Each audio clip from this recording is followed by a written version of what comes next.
Hi guys! So, ito na nga. Mag-unbox na naman tayo ng panibagong kutsyon! Aba naman ang OA na to.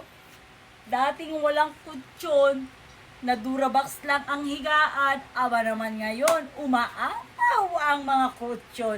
Talaga naman ang tulog ko ay hayahay ang buhay. Ganon. So, wait lang, ang bigat niya eh. 100%.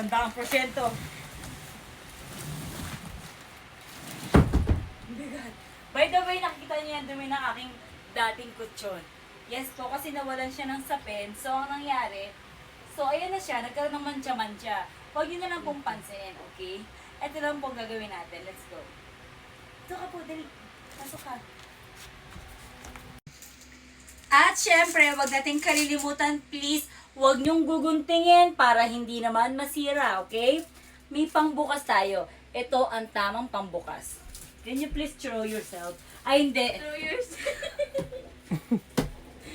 Okay. It's time to go home. I know. It's time to, wait. Let me check. This is it. Consider. Ayan. Ito lang yung pinaka-struggle sa buhay ko eh. Yung hindi ko kasi alam kung tama ba tong ginagawa ko. Oh my God, bukas sasabog na naman to, mali na naman. Wait. Huwag naman to. Wait lang. Wait lang. Wait lang. Wait lang. Ano ba yan? Ano ba yan? Wow! Oh my God! Oh! Ay, ito kayo agad. Grabe!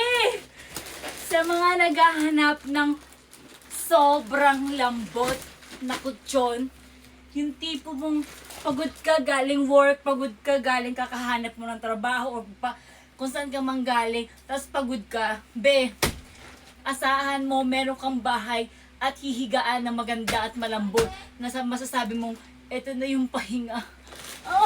Sarap. Ang sarap na magkaroon ng gantong kutsyon. Guys, deserve natin to.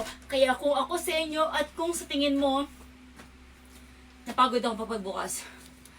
At kung sa tingin mo, deserve mo ang gantong kutsyon, na talaga naman dahil ang lambot, grabe ang pounds. Click my yellow bag if you want. Ay!